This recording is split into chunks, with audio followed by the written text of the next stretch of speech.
இந்த del wireless keyboard மவுஸை combo பேக்காக நான் வாங்கியிருக்கிறேன். சூப்பராக இருக்குது. உங்களுக்கும் வேணும்னா ப்ராடக்ட் லிங்கை கிளிக் பண்ணி வாங்கிக்கோங்க.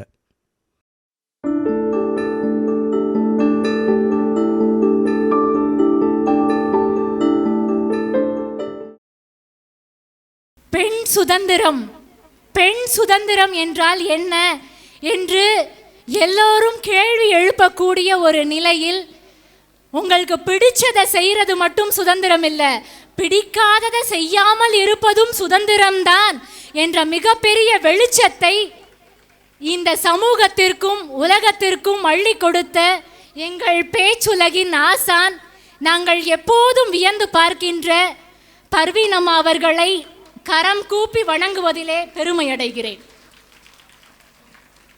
அவர்கள் முன்னிலையில் எனக்கு பேச வாய்ப்பளித்த கள்ளக்குறிச்சி மாவட்ட புத்தக திருவிழா நிர்வாகிகள் அத்துணை பேருக்கும் என்னுடைய மனமார்ந்த நன்றிகள். சுமார் 100 ஆண்டுகளுக்கு முன்னால், இப்போ என்ன 2025, இதிலிருந்து ஒரு 100 ஆண்டுக்கு முன்னால் சமையல் அறையிலேயே முடங்கி கிடந்த ஒரு பெண்ணால் சட்டமன்ற உறுப்பினர் ஆக முடியுமா? 5ஆம் வகுப்பு வரை மட்டுமே படித்த ஒரு பெண்ணால் காந்தியோடும் பாரதியோடும் கைகோர்க்க முடியுமா? பெண்கள் தனிச்சையாக முடிவெடுக்க தெரியாத ஒரு சூழலில், ஏன்னா 100 ஆண்டுகளுக்கு முன்னால் அல்ல, பெண்கள் தனிச்சையாக முடிவெடுக்க தெரியாத ஒரு சூழல்ல தனி ஒரு பெண்ணாக ஒரு மாநாடை நடத்த முடியுமா? இத்தனை முடியுமா முடியுமா என்ற கேள்விகளுக்கெல்லாம் முடியும் என்று முடித்து காட்டியவர் நம் எல்லோருக்கும் நன்கு தெரிந்த அஞ்சலை அம்மாள். இப்போ அஞ்சலை அம்மாள அவங்க புத்தகம் வாசிப்பை தாண்டி இன்னைக்கும் அவங்கள ஏன் நம்ம நினைவு கூர்ந்து பார்க்கணும்னா அதுக்கு ஒரு ரொம்ப முக்கியமான காரணம் இருக்கு. அந்த காரணத்தை நான் நிறைவாக சொல்கிறேன். ஆனால் அஞ்சலை அம்மாளை பற்றி நம்ம ஏன் இவ்வளோ பெரிய விஷயமா நம்ம பார்க்கணும்? ஏன்னா அந்த காலத்தில் பெண்களுக்கு பெருசாக கல்வி கிடையாது, பெண்கள் படிக்கலை. 5ஆவது வரைக்கும் அந்த வீட்டு வாசலில் தொடக்கப்பள்ளி இருக்கும்ல, அங்கே தான் படித்தாங்க. ஆனால் இன்னைக்கு இந்த நாட்டையே புரட்டி பார்க்கக்கூடிய ஒரு தனித்துவம் வாய்ந்த ஒரு பெண்ணாக இன்னைக்கு அஞ்சலை அம்மாள் இருக்காங்கன்னா அதுக்கு என்ன காரணம்? அதுலேயும் அவங்க காந்தியோட உப்பு சத்தியாகிரகத்தில் ஈடுபட்டு அவங்க ஜெயிலுக்கு போனப்ப அவங்க 9 மாத நிறை மாத கர்ப்பிணியாக இருந்தாங்க. யோசிச்சு பாருங்க, நிறை மாத கர்ப்பிணியாக ஜெயிலில் அஞ்சலை அம்மாள் இருந்தாங்க. ஆனால் அவங்களுக்கு அந்த டெலிவரி டேட் வந்துருச்சு. வந்தோடனே குழந்தை பிறக்க வேண்டிய அந்த தேதி வந்தோடனே ஜெயிலில் இருந்து ரிலீஸ் பண்ணிட்டாங்க. வெளியில் போய் குழந்தை பிறந்துருச்சு. 15 நாள் குழந்தை பிறந்து அந்த பச்சிளம் குழந்தை 15 நாளே நிரம்பி அந்த குழந்தையோடு திரும்ப ஜெயிலுக்கு வந்தாங்க. ஏன்னா அவங்களுக்கு ஜெயில் கால அந்த தண்டனை முடிகிறதுக்கு இன்னும் 2 மாதங்கள் மீதம் இருந்தது. அதனால 9 மாதம் உள்ள இருந்து வெளியில் போய் குழந்தைய பெற்று திரும்ப உள்ள வந்து அந்த மீதம் இருந்த 2 மாத கால தண்டனையை அனுபவித்தார்கள் அஞ்சலை அம்மாள். இப்போ அன்னைக்கு பெண்கள்லாம் சமையல் அறைக்குள்ள இருந்த காலத்தில் இந்த பெண்ணுக்கு எப்படி இப்படி ஒரு தைரியம் வந்தது அப்படின்னா அந்த கேள்விகளுக்கெல்லாம் ஆன ஒரே ஒரு பதில் அவர்களுக்கு இருந்த வாசிப்பு. ஏன்னா அடம் பிடித்து புத்தகம் வாங்கி படிப்பாங்க. ஆங்கிலேயர்கள் நீங்கள் படிக்கக்கூடாதுன்னு பத்திரிகைக்கு தடை விதிச்சாங்க. அதையும் தாண்டி அவங்க வாசிச்சுக்கிட்டே இருந்தாங்க. இப்படி அவர்கள் வாசித்ததால் மட்டுமே தன்னுடைய வாழ்க்கையை, இந்திய வரலாற்றை மாற்றி காட்டி இருக்கிறார்கள் என்றால் வாசிப்பு நம்மளை எந்த உயரத்துக்கு கூட்டிட்டு போகும்னு நம்ம யோசிச்சு பார்க்கணும். சரி, அந்த அஞ்சலை அம்மாளை 100 வருஷத்துக்கு முன்னாடி இருக்கிற அந்த அஞ்சலை அம்மாளை இன்னைக்கு ஏன் நம்ம யோசிச்சு பார்க்கணும் அப்படின்னா, இதே நாள் பிப்ரவரி 20ஆம் தேதி 1961 அஞ்சலை அம்மாவுடைய மறைவு நாள். அப்ப ஒரு 64 வருஷத்துக்கு முன்னாடி ஒரு பெண்ணால, பெண் சுதந்திரமே இல்லாத ஒரு காலகட்டத்தில், பெண் கல்வியே இல்லாத ஒரு காலகட்டத்தில் ஒரு பெண்ணால் வாழ்ந்திருக்க முடிகிறது, வாசிப்பதால் மட்டுமே வாழ முடிந்தது என்றால் இன்னைக்கு 2025 நம்ம வாசிச்சா நம்மளால என்னெல்லாம் பண்ண முடியும்னு கொஞ்சம் யோசிச்சு பாருங்க. இப்போ அஞ்சலை அம்மாள் மட்டும் இல்லை, நம்ம எல்லாரும் இங்கே இருக்கிற அந்த ஸ்கூல் குழந்தைங்க கிட்டலாம் கணித மேதை அப்படின்னு கேட்டால் எல்லாரும் டக்குன்னு யாரை சொல்லுவோம்? ராமானுஜர். ரொம்ப மகிழ்ச்சியாக இருக்குது. சில கூட்டங்களில் இருக்கை முழுக்க நிறைஞ்சிருக்கும். ஏதாவது கேட்டோன்னா யாருமே பதில் பேச மாட்டாங்க. நாங்களே கேள்வி கேட்டுப்போம், நாங்களே பதில் சொல்லிப்போம். அதுக்கு நாங்கள் தயாராக தான் வருவோம். ஆனால் கணித மேதை அப்படின்னோடனே அத்தனை குரல்கள் எனக்கு ராமானுஜர் என்று கேட்கிறது. அதனால ரொம்ப சந்தோஷமாக இருக்குது உண்மையாகவே கள்ளக்குறிச்சியில் பேசுகிறதுக்கு. இப்போ ராமானுஜர் கணித மேதை அப்படின்னு நம்ம எல்லாருக்குமே தெரியும். ஆனால் ராமானுஜர் கணித மேதைனா அவர் எப்படி கணித மேதையானார்? நம்ம நாட்டில் ரொம்ப பெரிய படிப்பு பிஹெச்டி பண்ணாரா? மேக்ஸில் ஆராய்ச்சி பண்ணி அவர் பெரிய பெரிய பட்டம் வாங்கினாரா நம்ம நாட்டில்? இப்போ ராமானுஜர் எப்படி கணித மேதை ஆனார் அப்படின்னா, அவர் சின்ன வயசில் இருக்கும் போது ரொம்ப வறுமை, அவர் வீட்டில் சாப்பாட்டுக்கு கூட வழி இல்லை. ராமானுஜர் பள்ளி பருவத்தில் இருக்கும்போது காலையில் அம்மா சாப்பாடு போடுங்கம்மான்னு வாசலில் நின்று உட்காந்து கேட்டுட்டு இருப்பார். அம்மா வீட்டில் அரிசி இல்லைப்பா, நீ பள்ளிக்கூடத்துக்கு போயிட்டு வா, சாயந்தரமாக சோறாக்கி வைக்கிறேன்னு சொல்லுவாங்க. அந்த வறுமையில் தான் ராமானுஜர் பள்ளிக்கு போய் படிக்கிறார். ஆனாலும் அந்த கணக்காசிரியர் ஏதாவது ஒரு கணக்கை அந்த கரும்பலகையில் அவங்க போட ஆரம்பித்தா அது வருதோ இல்லையோ அதை முயற்சி பண்ணி பார்த்துட்டே இருப்பார். அப்போ ராமானுஜருக்கு அந்த கணிதத்தின் மீது உள்ள ஆர்வம் ஆரம்பத்தில் இருந்தே இருந்தது. அதனால அவர் தொடக்க பள்ளி முடித்து பள்ளி படிப்பை முடித்து ஒரு கல்லூரியில் சேர்றார். என்ன படிப்பு சேர்ந்தார் அப்படின்னா ஃபினான்ஷியல் அக்கௌண்டிங். ஃபினான்ஷியல் அக்கௌண்டிங்னா மேக்ஸ் தெரிஞ்சால் பத்தாதா? மிக உயரிய இடத்துல போயிடலாம்ல. ஆனால் என்ன ஒரு ஆச்சரியம்னா ஃபினான்ஷியல் அக்கௌண்டிங் டிகிரியை ராமானுஜர் வாங்கலை, நம்ம நாட்டில் தமிழ்நாட்டில் வாங்கலை. ஏன்னா ஃபினான்ஷியல் அக்கௌண்டிங்கில் எல்லா பாடமும் இருக்கும். ஃபினான்ஷியல் அக்கௌண்டிங்கில் இருக்கிற கணக்கு பாடத்தில் ராமானுஜர் 100க்கு 100 வாங்கிட்டார். ஆனால் அதில் ஆங்கில பாடம் இருக்குது. இன்றைக்கும் எல்லா கலைக்கல்லூரிகள்லையுமே ஆங்கிலம்ங்கிறது ஒரு கம்பல்சரி சப்ஜெக்ட் தான். அப்போ ராமானுஜர் 3 முறை இந்த ஆங்கில பாடத்தை தேர்வு எழுதிக்கிட்டே இருக்காரு. ஆனால் தேர்ச்சி பெறவே இல்லை. கடைசியில் என்னாச்சு? அவருக்கு ஃபினான்ஷியல் அக்கௌண்டிங் டிகிரி கொடுத்தாங்களா? எதுவுமே கொடுக்கல. ஏன்னா ஒரு பாடத்தில் ஃபெயில் ஆயாச்சுல, எப்படி டிகிரி கிடைக்கும்? அதனால் அவர் கணக்கில் 100க்கு 100 வாங்கியிருந்தாலும் அவருக்கு அந்த டிகிரி கிடைக்கல. அவர் டிகிரி இல்லாமல் தான் அவரை அனுப்பிச்சுட்டாங்க. இப்போ 12வது மட்டும் தான் முடிச்சிருக்கிறாரு. கணித அறிவு எக்கச்சக்கமாக இருக்குது, ஆனால் ஒரு டிகிரி இல்லை. அப்போ எப்படி நம்ம நாட்டில் வேலை கிடைக்கும்? அதனால சென்னையில் இருக்கிற துறைமுகத்தில் ஒரு கடைநிலை ஊழியராக, ஒரு கிளர்க்காக வேலைக்கு சேர்றார். அங்கே வேலைக்கு சேர்ந்து அங்கே பணியாற்றிட்டு இருக்கும்போது 5 மணிக்கு வேலை முடிஞ்சிடும். 5 மணிக்கு வேலை முடிஞ்சோடனே அவ்வளோதான் நம்ம வாழ்க்கை. நம்ம ஒரு வேலையில் சேர்ந்துட்டோம். வயிற்றுக்கு என்ன, ரொம்ப வறுமையான ஒரு குடும்பத்தில் இருந்து வந்தவர்.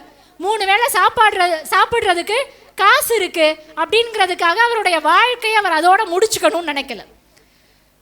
ஆனால் படிக்கிறதுக்கு காசு இல்லை. படித்தாலும் எல்லா பாடத்துலையும் தேர்ச்சி பெற்றாதான் டிகிரி கிடைக்கும். இப்போ 5 மணிக்கு அவருக்கு வேலை முடிஞ்சோடனே 5 மணிக்கு அப்புறம் இரவு தூங்கும் வரை உலகத்தில் இருக்கிற எல்லா கணித அறிஞர்களும் எழுதிய எல்லா புத்தகங்களையும் அவர் வாசிச்சுக்கிட்டே இருப்பார். ஒரு நாள் தவறாம தினம் தினம் வாசிப்பார். அப்படி ஒரு நாள் அவர் வாசிக்கும் போதுதான் ஜிஹெச் ஹார்டி, கேம்பிரிட்ஜ், லண்டன்ல இருக்கிற கேம்பிரிட்ஜ் பல்கலைக்கழகத்தில் இருக்கிற ஜிஹெச் ஹார்டிங்கிறவர் பத்திரிகையில் ஒரு கணித புதிர் போடுறார். அவர் அந்த கணித புதிரை போட்டுட்டு உலகத்தில் இருக்கிற எந்த அறிஞர்கள் வேணாலும் இதுக்கு பதில் எழுதி அனுப்பலாம்னு சொல்லிடுறாங்க. இப்போ இந்த பத்திரிகை வாசிப்பு பழக்கம் அவருக்கு எப்போதுமே இருக்கிறது, ராமானுஜருக்கு. அதனால அந்த பத்திரிகையில் அந்த புதிரை பார்த்தோன்னே ராமானுஜர் அது ரொம்ப ஆர்வமாக அதுக்கு 2 நாள் முயற்சி பண்ணி அதுக்கான விடையை எழுதி திரும்ப அனுப்புகிறார். என்ன ஒரு ஆச்சரியம்னா ஜிஹெச்ஆர்டிட்ட இருந்து அடுத்த ஒரே மாதத்தில் பதில் கடிதம் வருது. உலகத்தில் இருக்கிற எல்லா கணித அறிஞர்களும் மேதைகளும் இதற்கு விடை எழுதி அனுப்பி இருக்கிறார்கள், ஆனால் உன்னுடைய விடை மட்டும்தான் சரியானதாக இருக்கிறது. அடுத்து கேட்ட கேள்விதான் ரொம்ப முக்கியமான கேள்வி. நீ இந்தியால இருந்து வரன்னு தெரியுது, இந்தியாவில் இருக்கிற தலை சிறந்த பல்கலைக்கழகத்திலேயோ கல்லூரியிலேயோ கணித பேராசிரியராக இருக்கீங்களான்னு பதில் கடிதத்தில் இருக்கு. அதுக்கு ராமானுஜர் பதில் எழுதுறார், இல்லை நான் எந்த வேலையும் பார்க்கல, கணிதத்தில் ஒரு டிகிரி கூட வாங்கலை, நான் துறைமுகத்தில் ஒரு கடைநிலை ஊழியராக வேலை பார்த்துட்டு இருக்கேன்னு பதில் எழுதி அனுப்புகிறார்.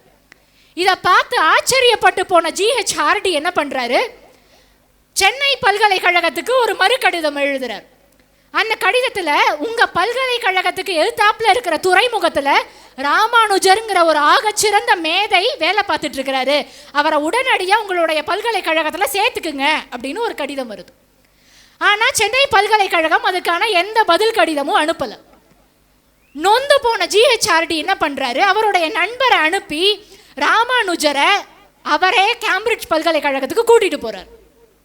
இப்போ ராமானுஜர் கேம்பிரிட்ஜ் பல்கலைக்கழகத்துக்கு போயாச்சு. ஆனால் ஆங்கில பாடத்தில் அந்த பரீட்சையில் கூட பாஸ் பண்ண தெரியாது ராமானுஜருக்கு. இப்போ லண்டனில் இருக்கிற கேம்பிரிட்ஜ் பல்கலைக்கழகத்தில் படிக்கணும். எப்படி முடியும்? அதுவும் அவர் கட்டையா குட்டையா ஒரு குடுமி போட்டுட்டு. யோசிச்சு பாருங்க, அந்த காலத்தில் பிரிட்டனில் லண்டனில் நம்மளை அடிமைப்படுத்திய ஆங்கிலேயர்கள், அந்த நாட்டில் இந்தியாவிலேருந்து வந்த ஒரு மனிதர் எப்படி மதிப்பாங்க? ஆங்கிலம் சுத்தமாக தெரியாது. ஆனால் அந்த நாட்டில் இருக்கிற அந்த கேம்பிரிட்ஜ் பல்கலைக்கழகத்தில் இருக்கிற எல்லா அறிஞர்களும் இவருடைய கணித அறிவை புரிந்து கொண்டு, நீ பரீட்சை எழுதலைனாலும் பரவாயில்லப்பா, உனக்கு நாங்கள் ஹானரரி டிகிரி தரோம்னு அவருக்கு டிகிரி கொடுத்துட்றாங்க. யோசிச்சு பாருங்க, தமிழ்நாட்டில் ஆங்கிலம் தெரியாத ஒருத்தருக்கு ஃபினான்ஷியல் அக்கௌண்டிங் டிகிரி கிடைக்கல. ஆனால் ஆங்கிலத்தையே தாய்மொழியாக கொண்ட கேம்பிரிட்ஜ் பல்கலைக்கழகத்தில் அவருக்கு டிகிரி கிடைக்குது. ஏன்னா அவருடைய கணித அறிவை அவர்கள் புரிந்து கொண்டார்கள். இதுக்கப்புறம் தான் ஜிஹெச்ஆர்டியோட உதவியோடையும் கேம்பிரிட்ஜ் பல்கலைக்கழகத்தோட உதவியோடையும் அவர் அதுக்கப்புறம் அடுத்தடுத்து நம்ம இன்னைக்கு எல்லாருக்கும் தெரிந்த எல்லா ஃபார்முலாஸ், எல்லா அந்த கண்டுபிடிப்புகள் எல்லாமே ராமானுஜர் அதற்கப்புறம் செய்தது தான்.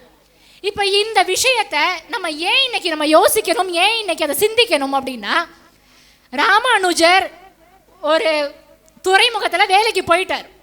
போனதுக்கப்புறம் நம்மளுடைய வாழ்க்கை அவ்வளோதானே, முடிஞ்சு போச்சே அப்படின்னு அந்த 5 மணிக்கு வீட்டுக்கு வந்து சாப்பிட்டு தூங்கி இருந்தாருன்னு வச்சுக்கோங்களேன். இன்னைக்கு இருக்கிற மாதிரி டெக்னாலஜி இருந்திருந்தா ரீல்ஸும் ஷார்ட்ஸும் பார்த்துட்டு தூங்கி இருந்தாருன்னு வச்சுக்கோங்களேன், அவர் இன்னைக்கு உலகம் அறிந்த ஒரு கணித மேதையாக மாறி இருக்க முடியுமா? அப்போ நம்மளுடைய வாழ்க்கையில் எப்போ வாழ்க்கை நின்று போனாலும் சரி, ஏன்னா இன்னைக்கு நிறைய பேருக்கு வேலை போகுது, பரீட்சையில் பிள்ளைங்க ஃபெயில் ஆகுறாங்க.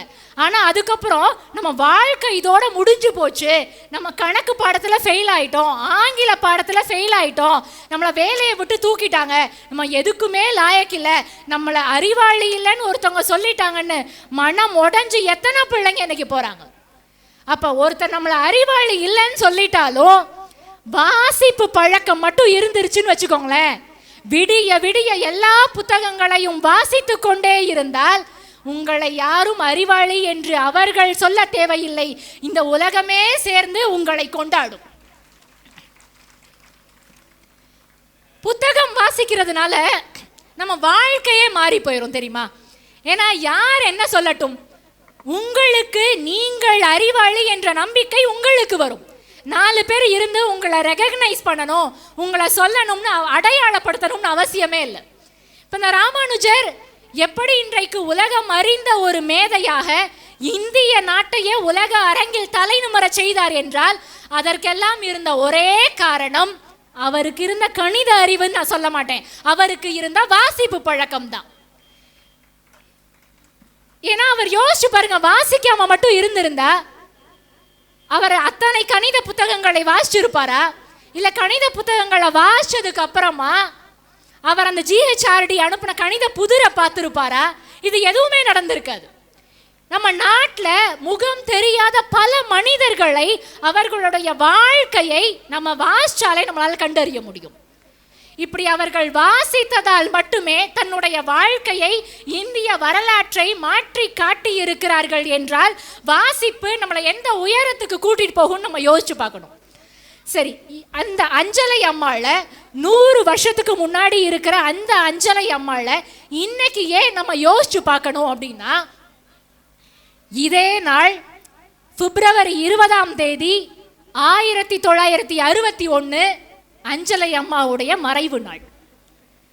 அப்ப ஒரு 64 வருஷத்துக்கு முன்னாடி ஒரு பெண்ணால, பெண் சுதந்திரமே இல்லாத ஒரு காலகட்டத்தில், பெண் கல்வியே இல்லாத ஒரு காலகட்டத்தில் ஒரு பெண்ணால் வாழ்ந்திருக்க முடிகிறது, வாசிப்பதால் மட்டுமே வாழ முடிந்தது என்றால் இன்னைக்கு 2025 நம்ம வாசிச்சா நம்மளால என்னெல்லாம் பண்ண முடியும்னு கொஞ்சம் யோசிச்சு பாருங்க.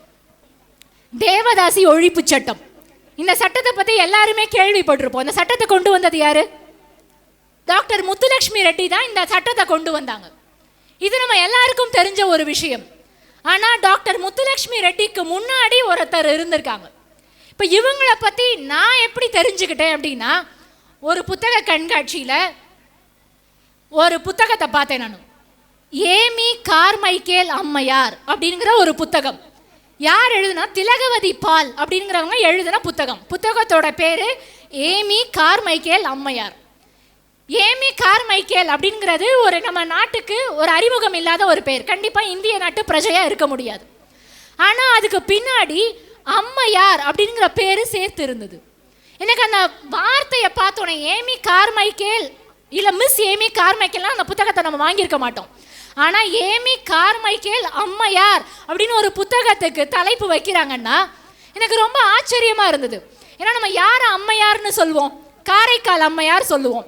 ஏன்னா சிவனே அம்மையே என்று அழைத்தார், அதனால் காரைக்கால் அம்மையார். இப்போ அம்மையாருங்கிற பெயர் நம்ம தமிழகத்தில் ரொம்ப புனிதமான, ரொம்ப மனசுக்கு நெருக்கமான ஒரு வார்த்தை. அந்த வார்த்தையை கொண்டு போய் ஏமி கார்மைக்கேல் அப்படிங்கிற ஏதோ ஒரு பரிச்சயம் இல்லாத ஒரு பேரோட இணைத்து வைத்திருக்கிறார்களே அப்படின்னு அந்த புத்தகத்தை நான் வாங்கினேன். ரொம்ப ஆச்சரியப்பட்டு போனேன் இந்த புத்தகத்தை நான் வாசிச்சோன்னே. ஏன்னா ஏமி கார்மைக்கேல் அப்படிங்கிறவங்க ஒரு மிஷினரியாக நம்ம எல்லாருக்குமே தெரியும். வேற நாட்டில் இருந்து நம்ம நாட்டுக்கு அன்றைக்கு அவர்களுடைய மதத்தை பரப்ப வந்தவர்கள். இப்போ அயர்லாண்டிலிருந்து வந்த இந்த அம்மா நம்ம தமிழ்நாட்டுக்கு மதம் பரப்ப வந்தவர்கள். ஆனால் அப்போ இருந்த இந்த தேவதாசி முறையை பார்த்து, இந்த கோவில்கள் எல்லாம் இளம் பெண்களுடைய வாழ்க்கை இப்படி சூறையாடப்படுகிறதே அப்படிங்கிற அதை வருத்தப்பட்டு இந்த ஏமி கார்மைக்கேல் அம்மையார் அதற்கு போராட்டத்தை துவங்கி இருக்கிறார்கள். அத்தனை புத்தகங்கள் எழுதி இருக்கிறார்கள். அவங்க முதல்ல அந்த தேவதாசி ஒழிப்பு சட்டத்திலிருந்து வெளியில வந்த பெண்ணினுடைய பெயர், அந்த குழந்தையுடைய பெயர் லக்ஷ்மி. அந்த லக்ஷ்மியை முதலில் இந்த அமைப்பிலிருந்து வெளியே காப்பாற்றி கொன்ற பெருமை யாரை சேரும் என்றால் அது ஏமி கார்மைக்கேலை தான் சேரும். இப்போ ஏமி கார்மைக்கேலுக்கு அப்புறம் தான் மூவலூர் ராமாமிர்தம், டாக்டர் முத்துலட்சுமி ரெட்டி, இப்படி அடுத்தடுத்து அறிஞர்கள், அடுத்தடுத்து உள்ள நபர்கள் இந்த சட்டத்தை கையில் எடுத்து நிறைவேற்றி இருக்கிறார். அது ரொம்ப கடினமான விஷயம்தான். அதை சட்டமாக கொண்டு வரது ரொம்ப கடினமான விஷயம். ஆனால் இதை சட்டமாக கொண்டு வரதுக்கு முன்னாடி இதற்கான பிள்ளையார் சுழி, இதற்கான ஆரம்ப புள்ளி யார் போட்டதுன்னா ஏமி கார்மைக்கேல் என்ற அயர்லாண்டை சேர்ந்த ஒரு அம்மையார். இன்றைக்கும் திருநெல்வேலி பக்கத்தில் இருக்கிற தோனாவூர்னு ஒரு ஊர், தோனாவூர் ஐக்கியம் என்ற பெயரிலே இன்றைக்கும் அங்கே இந்த மாதிரி கைவிடப்பட்ட குழந்தைகள், அவர்களுக்கான படிப்பு செலவு, மருத்துவ செலவு, அவர்களுக்கான வாழ்க்கை, இப்படி எல்லாராலும் கைவிடப்பட்ட குழந்தைகளை அந்த தோனாவூர் ஐக்கியம் என்ற அமைப்பு ஒரு அழகிய கிராமமாக ஒன்றிணைந்து இன்றைக்கும் ஏமி கார்மைக்கேலின் பெயரால் நிறைவேற்றி கொண்டிருக்கிறது என்றால் இந்த விஷயத்தை நாம் வாசிப்பின் மூலமாகத்தான் அறிய முடியும். ஏன்னா திருநெல்வேலியிலேயே இருக்கிற மக்களுக்கு கூட தோனாவூரை பற்றி தெரியாது. தோனாவூர் பக்கத்தில், அந்த திருநெல்வேலி பக்கத்தில் இருக்கிற ஒரு சின்ன கிராமம், அங்கே இவ்வளோ பெரிய ஒரு மாற்றம், இவ்வளவு பெரிய ஒரு சோஷியல் சர்வீஸ் நடக்குதுன்னா அதற்கு அடிப்படை நமக்கு முதல்ல புத்தக வாசிப்பு இருக்கணும்.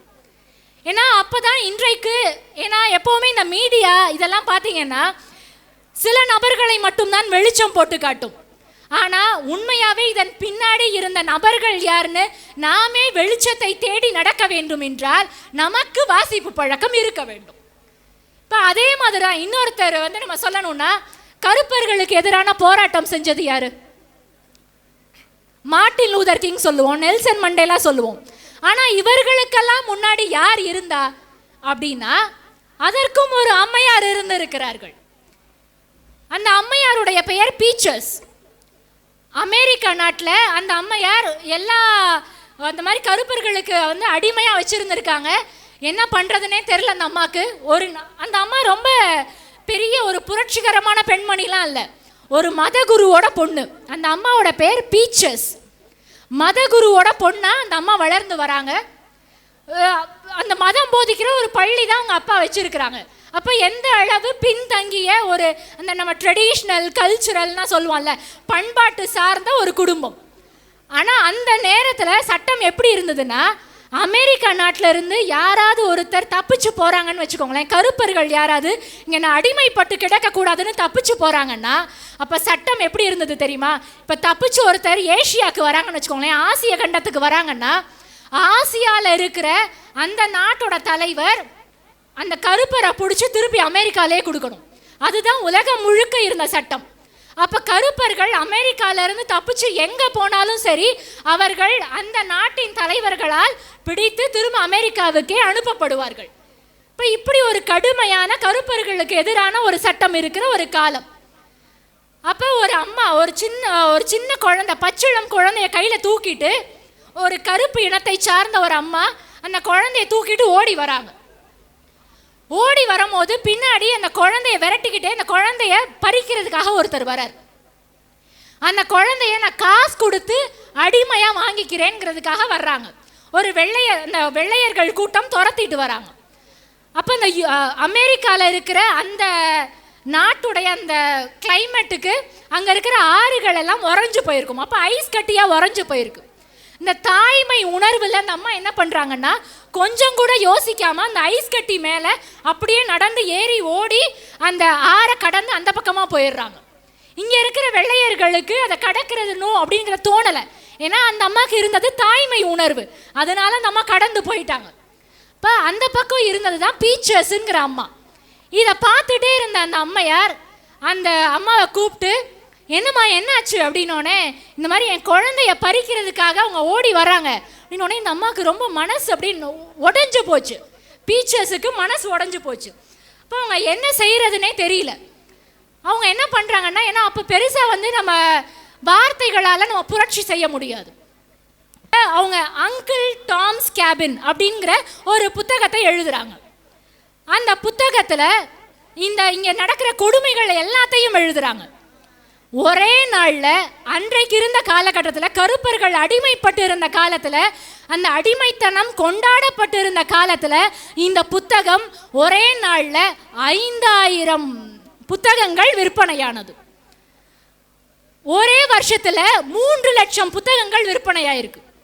என்ன ஒரு வருஷம் முழுக்க பேப்பர் தயாரிச்சிருப்பாங்கல்ல, அந்த அச்சகங்கள், அந்த ஒரு வருஷம் முழுக்க தயாரித்த அத்துணை தாள்களும் இந்த புத்தகம் வெளியிடுவதற்காக மட்டுமே பயன்பட்டு இருக்கிறது.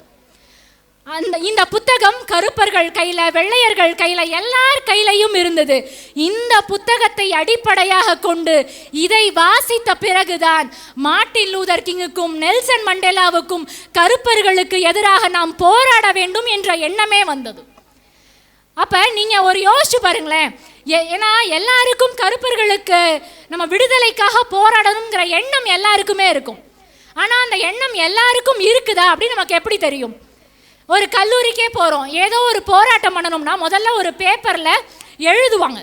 எழுதி உங்களுக்கு இதில் சம்மதம் இருந்தால் கையெழுத்திடுங்கன்னு சொல்லுவாங்க. அப்போ எல்லாருக்குமே ஒரு எண்ணம் இருக்கிறதா என்பது எப்போது தெரியும் என்றால், எல்லோரும் அது எழுத்தாக எழுதப்பட்டு எல்லோரும் அந்த புத்தகத்தை வாங்கி வாசிக்கும் பொழுதுதான் எல்லோருக்கும் இந்த அடிமைத்தனத்தின் மீதான கோபம் இருக்கிறது. அப்ப நம்மளால புரட்சி செய்ய முடியும் என்ற மிகப்பெரிய நம்பிக்கையை மார்ட்டின் லூதர் கிங்குக்கு கொடுத்தது பீச்சர்ஸ் அம்மையார் எழுதிய அங்கிள் டாம்ஸ் கேபின் என்ற இந்த புத்தகம் தான். இப்ப புத்தகம் வாசிப்பு நம்மளை எங்கெங்கேயோ கொண்டு போகும், புரட்சி செய்யும், வாழ்க்கையில் மாற்றத்தை கொண்டு வரும். இந்த மாதிரி நிறைய விஷயங்கள் நம்ம சொல்லிகிட்டே இருக்கோம்.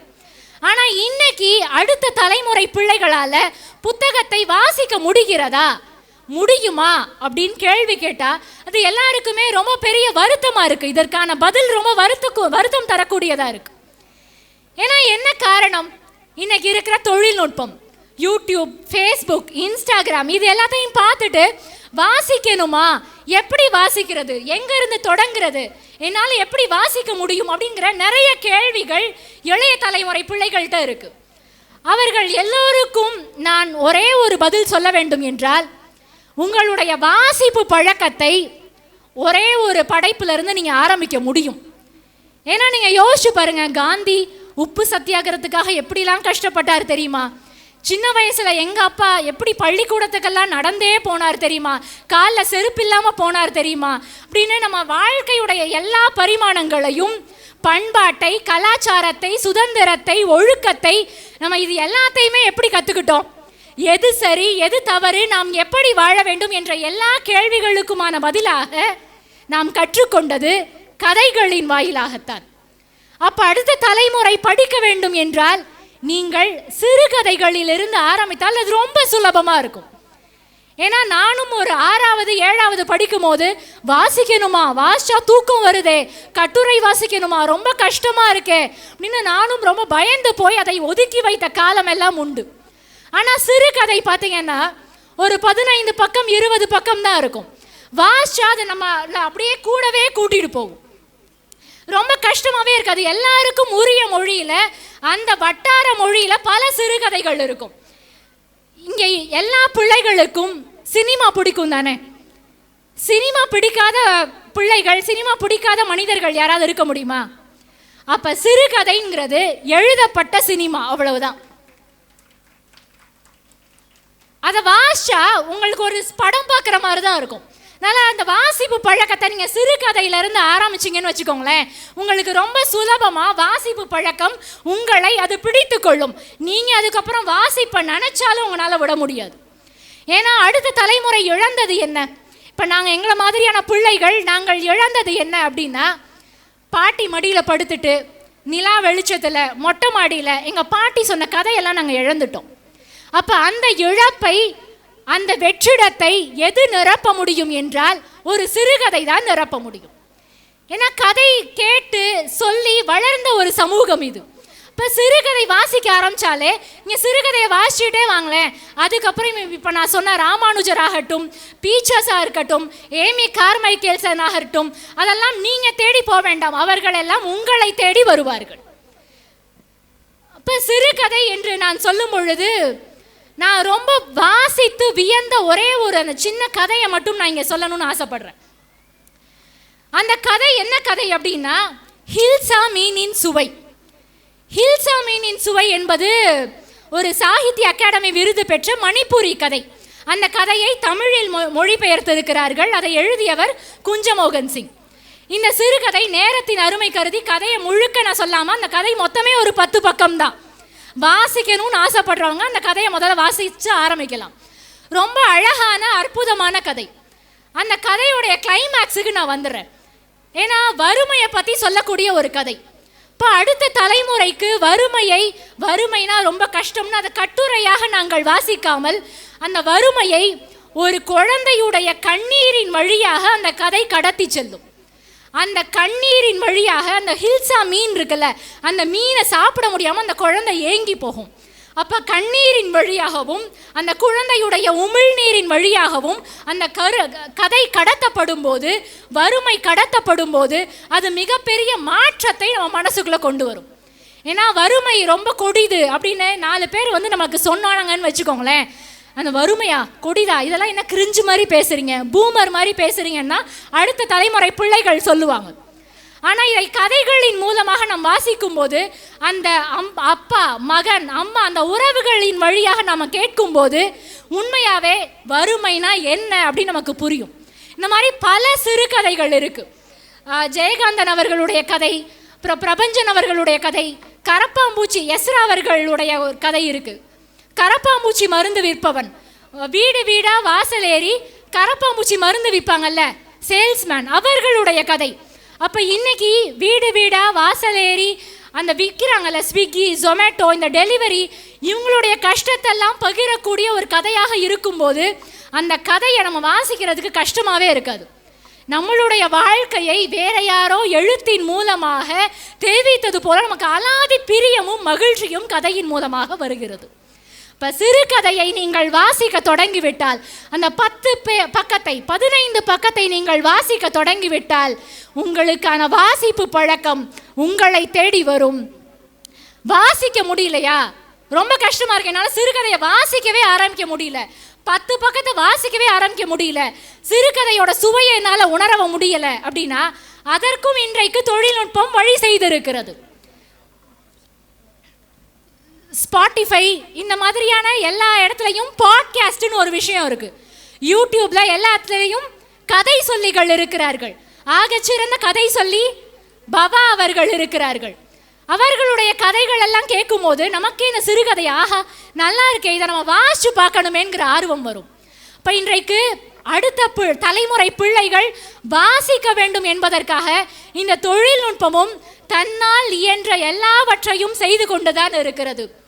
உங்களால் முடிந்தவரை முதலில் கேட்டு பழகுங்கள். அதற்கப்புறம் இந்த சிறுகதை போன்ற சின்ன சின்ன விஷயங்களை வாசித்து பழகுங்கள். அதுக்கப்புறமா ஏமி கார்மைக்கேல்சன் ஆகட்டும், ராமானுஜராகட்டும் உங்களை தேடி வருவார்கள்.